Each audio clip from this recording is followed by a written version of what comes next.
अस्सलाम वालेकुम। वालेकुम सलाम। क्या हाल है भाईजान? खैर करिए थे। अच्छा, ये देगों का क्या रेट है? कितने से लेके कितने तक आप बनाते हैं?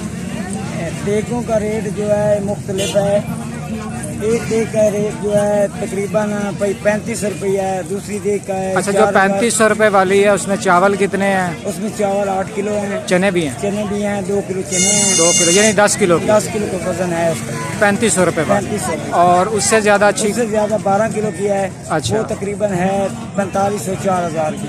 तो आपके पास तैयार होती हैं देखें? तैयार होती हैं। अगर कोई मीठा जर्दे वगैरह की कहता है कोई, तो वो भी तैयार होती हैं। सिर्फ जर्दा या मुतंजन भी? मुतंजन भी होती है। मुतंजन जो रंग बिरंगे चावल होते हाँ जी, हैं, हाँ जी। वो देख कितने की है? वो देग है तकरीबन 5000 रुपए की। 5000 रुपए की। कितने किलो की? 12 किलो। 12 किलो।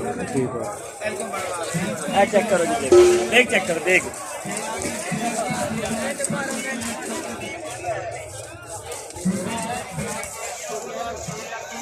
ये देख कितने की है सर?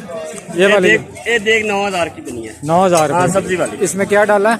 आलू गोभी मटर। यानी कि अपना फ्राइड राइस है ये? हाँ जी। Fried rice.